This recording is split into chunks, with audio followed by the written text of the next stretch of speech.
Good morning and welcome to Volpe on Fox 56. I'm Paola Giangiacomo along with Chuck Volpe and Jim McNulty. We have a big show for you today. This is our part two of our in-depth interview with the governor of Pennsylvania. He first appeared on our show last week, and we are pleased to have him here again on the Volpe on Fox 56 show, the only local leading political Sunday morning talk show. Thank you for being with us again, Governor. We definitely appreciate you being here. Governor, when you first took office back in 2010, you were faced with a $4.2 billion deficit. Can you describe the kinds of challenges you faced when you first took office and how you worked to overcome them? Well, the challenge was to present within a few months a balanced budget to the legislature. Live at 6. Good evening once again. I'm Paola Giangiacomo. Rob and Wendy have the night off. First at 6, shopping, shopping, and more shopping. Today is Black Friday, but many people started their shopping yesterday as soon as they finished the last bite of pumpkin pie. Dozens of retailers opened their doors last night and are staying open straight through closing time tonight. The CEO of Walmart says more than 22 million customers shopped in the stores last night. But not everyone is playing nice. A confrontation between alleged shoplifters and police officers outside of a Kohl's near Chicago last night resulted in gunfire. Well, no fights were reported in Berks County, but the crowds have been out in full force, snatching up big deals. Take a look at this long line inside the Kohl's in Spring Township. The store has been open for nearly 24 hours now. Best Buy in Wyomissing has seen a steady flow of customers on this Black Friday. And up in Tilden Township, a sea of shoppers have been rifling through racks at Cabela's.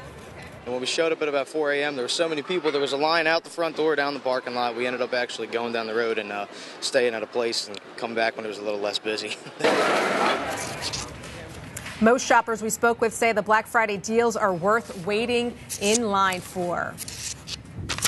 Well, shoppers are relying on social media more than ever before to help them track down those deep discounts. WFMZ's Will Lewis is at the Lehigh Valley Mall with more on that. Will. Carbon County is bringing Christmas cheer to the White House. A tree from Crystal Spring Tree Farm in Mahoning Township has gone up in the White House's Blue Room. First Lady Michelle Obama and her daughters, Sasha and Malia, welcomed the 18.5-foot Douglas fir this morning. Crystal Spring says this is the third time in 7 years it has been chosen to provide the Christmas tree for the White House. Well, time to take a look at this weekend's weather. For that, we'll go to meteorologist Amanda Cox, standing by in the Weather Center. Amanda, thank you. Budget problems in Luzerne County could mean empty pockets for some city workers. Hazleton City Council will vote next week to avert a financial crisis. Officials say the city is facing a $500,000 revenue shortage because City Council did not approve new stormwater fees. If a decision is not made on December 5th, city employees could be laid off. Essential personnel such as police and firefighters would continue working without pay. A Lehigh County restaurant and lodge has reopened with a new name and a new look. The ALBURTIS Tavern on Main Street in Albertus Borough is having its soft opening today. The building used to be the Iron Horse, but it was condemned earlier this year. New owners bought the building and spent 6 months renovating. This has been a grueling learning experience for me. From day one, I did things I never knew I could do as far as the building aspect of it, but the vision is done, and it came out better than I thought it would be. The owners say they've been getting a lot of support from the community, and they are giving back. They say all proceeds from their home beer, Lockridge Lager, will go to the fire company. Well, there are thousands of people all around us who don't have a place to call home. National numbers show homelessness is on the decline across the country, but in Pennsylvania, it's an exception. WFMZ's Megan Packer is here in the studio with more. Megan? Thank you, Megan. Coming up, what do you do with all those Thanksgiving leftovers? After the break, we'll show you how a center in Allentown is using the extra food to teach science. And we'll introduce you to a Bethlehem man who has been keeping up with one particular Christmas tradition for decades. The news at 6. We'll be right back. An Easton tradition is going on right now, and it will end tonight with the city becoming a little brighter. Tonight is Easton's annual Peace Candle Lighting and Holiday Open House. This year's event includes horse-drawn carriage rides through downtown and an expanded Artisans Village. A new extended Santa parade kicks off at 5th and Northampton Streets at 7. The Peace Candle, the largest non-wax candle in the country, will be lit in Center Square at 8 p.m. 69 News wants to see how you get into the holiday spirit. You can nominate your decorated home or someone else's for our annual Holiday Light Showcase. We'll feature some of them right here on 69 News. Just for nominating a home, you'll be entered to win gift certificates from the State Theater and 7 Stars Restaurant. You can enter on our Facebook page or on our website at WFMZ.com. Just click on the contest link under the Entertainment tab at the top of the page. When does it feel like Christmas to you? For some, it's the Black Friday shopping, or maybe hearing Christmas carols or decorating the tree. For one Bethlehem man, Christmas gets on track in September. WFMZ's Jackie Ferris has the story. Thanksgiving leftovers are mixing with science and education in Allentown. The Da Vinci Science Center is having its Thanksgiving leftover science event this weekend.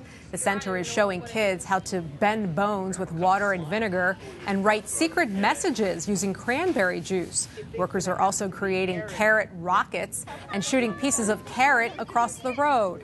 Leftover science runs through Monday.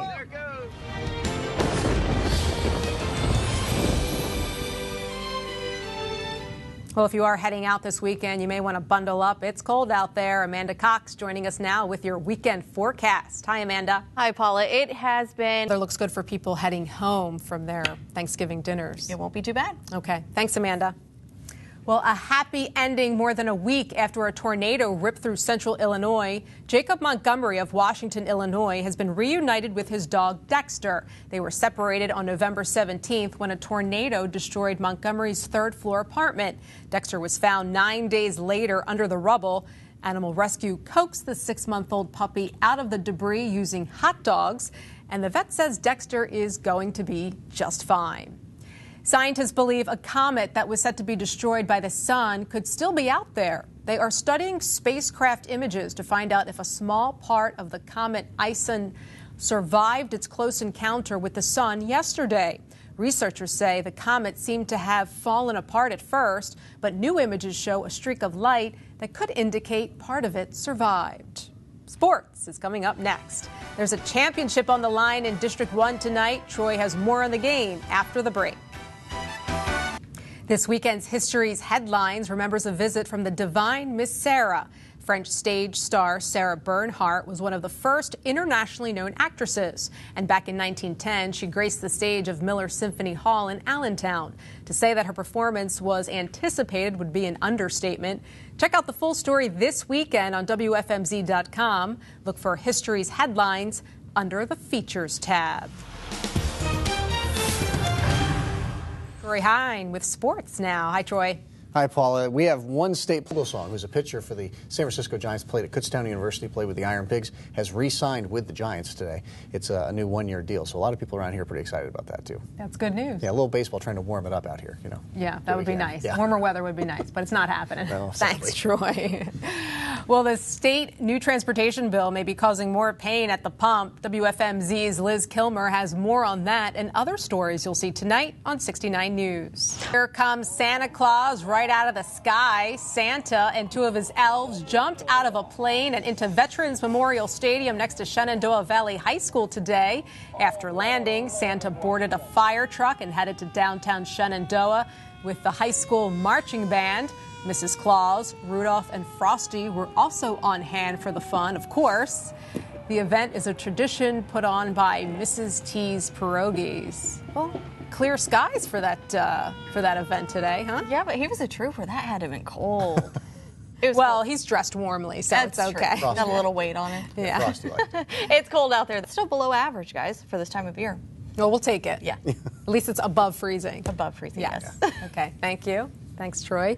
Well, that'll do it for 69 News. We'll be back again with more local news starting at 10. And remember, you can also log on to WFMZ.com, where 69 News is always on. Thanks for watching. Have a great night.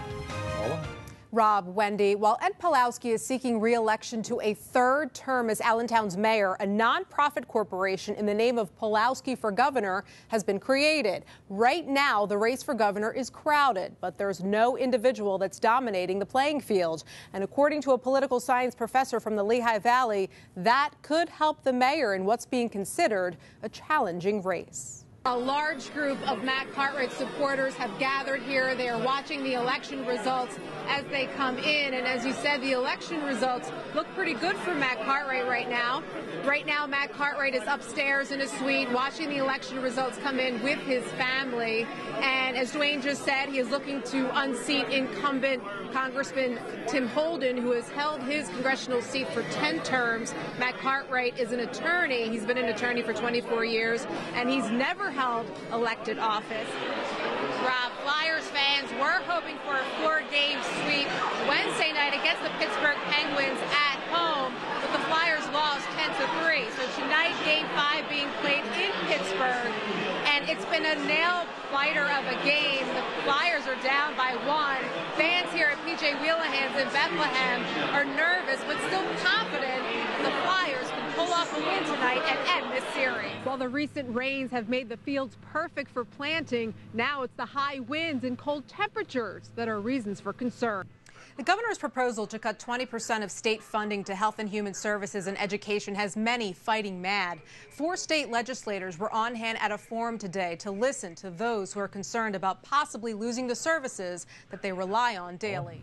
Rob, Wendy, the calendar may still say spring, but it feels more like summer out here today, feeling like the high 90s out here at Lehigh Parkway. But no one we spoke to today is complaining. Catherine, police in Reading have just released details about last night's shooting, and they are asking for the public's help in apprehending the shooter or shooters. We now know the victim is 30-year-old Galdino Pablo Aguilar. However, the victim's foreign ID card identifies him as 28-year-old Juan Pablo Orihuela. As police continue to study video surveillance from the scene, a shooter remains on the loose, leaving neighbors on edge. Police in Reading blocked off the area surrounding North 9th Street and the 700 block of Lance Place Friday night after shots rang out around 9:40, killing a man. An autopsy was done, and the coroner confirmed the victim was shot multiple times in the torso. According to police, 3 9mm casings were found near the victim's body. Police say the victim died as a result of his injuries. Witnesses reported seeing flashes from gunfire and the victim falling to the ground, screaming. It was crazy. It was crazy and dark and crazy. Like, it was bad. Marcie Gomez was home when she heard the shots fired. I'm watching TV, and all of a sudden I hear boom, boom, boom.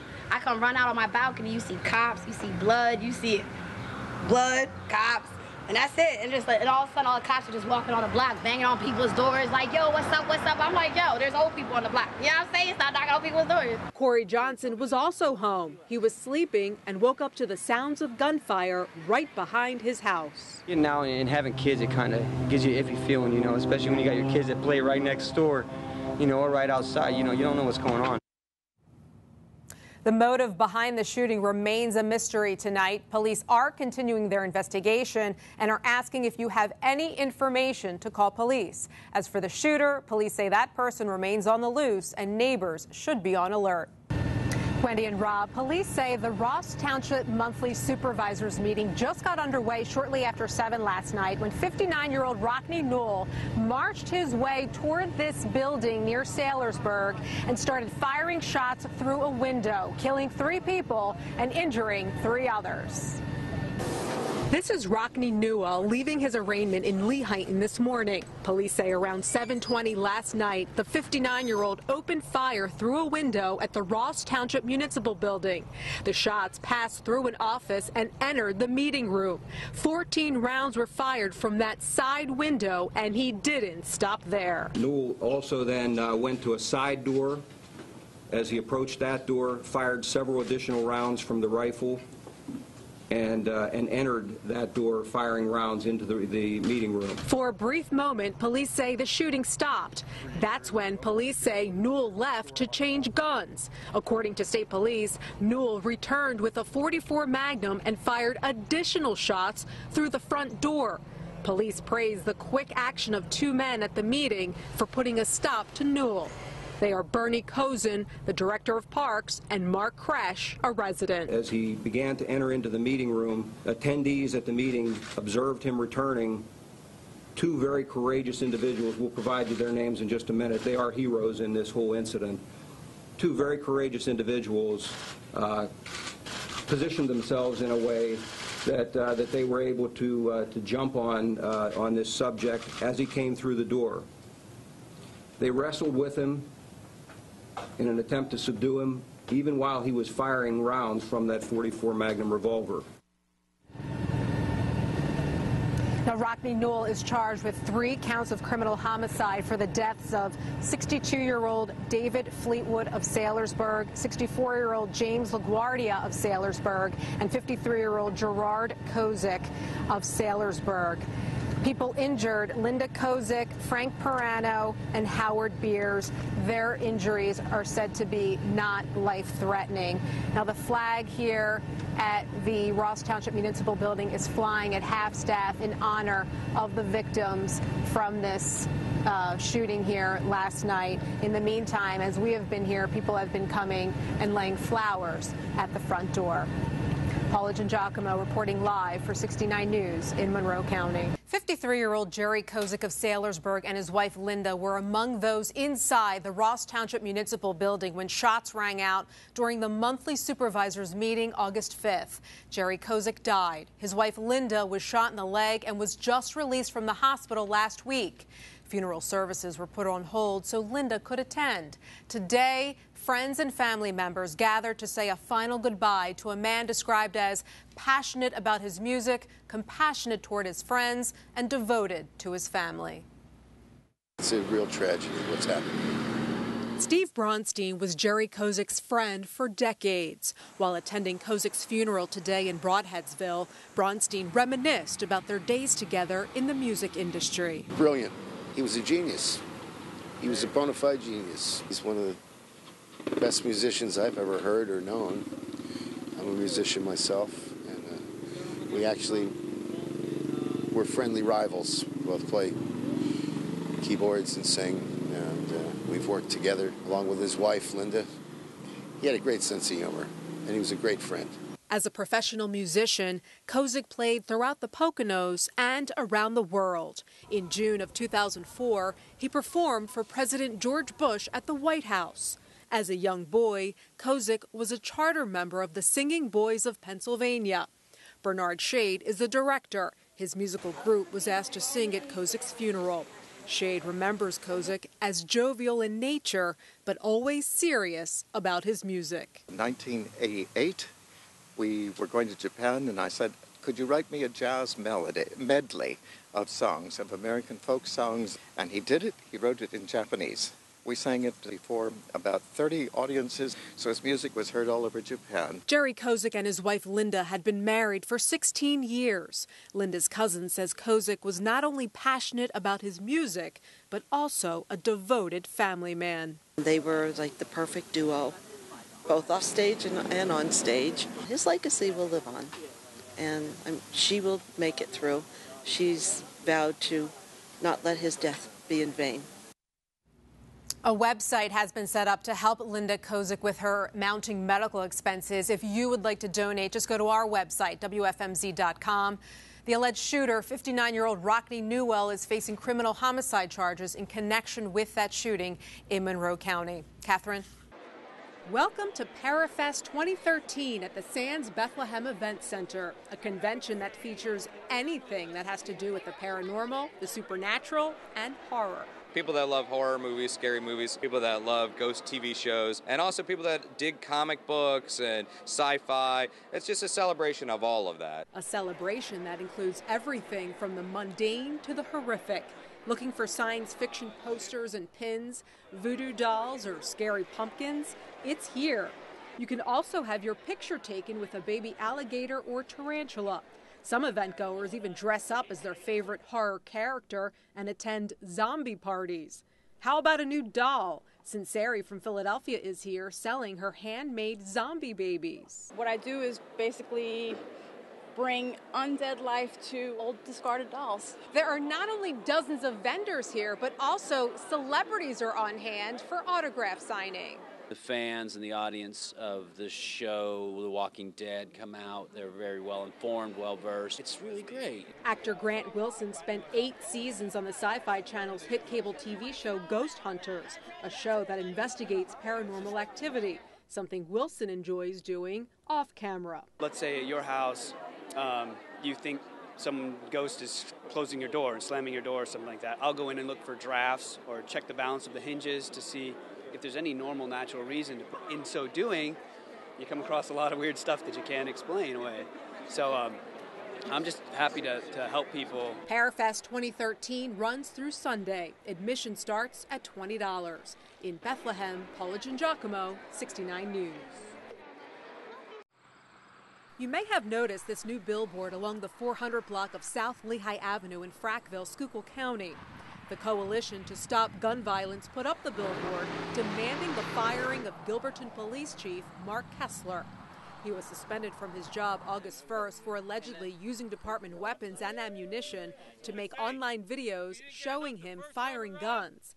You may recall Kessler's profanity-laced video he posted on YouTube that shows him firing guns and mocking liberals. The Coalition to Stop Gun Violence says Kessler is a menace and must be removed from his position. Kessler noticed the billboard several days ago. I was driving down the highway here going to visit my parents, and I noticed the sign, turned around, went back, got my camera, came back, jumped up on the platform and had a picture taken, standing with a AR-15. And there were plenty of semi-automatic rifles and handguns here. In a Facebook posting about the rally, Kessler wrote, "Don't forget to bring your firearms." More than a dozen people with firearms in hand showed up in support of Kessler. Bonnie Cook of Bangor says the billboard is sad. I am honored to be here. It's a borough issue, and they've dealt with it. So I don't see why people have to keep trying to put more penalty on him or tell the council what to do. They're not even involved. While Kessler calls the billboard comical, he says he's not going to stop exercising his First and Second Amendment rights. Kessler is due back on the job as police chief of Gilberton on August 31st. In Schuylkill County, Paola Giangiacomo, 69 News.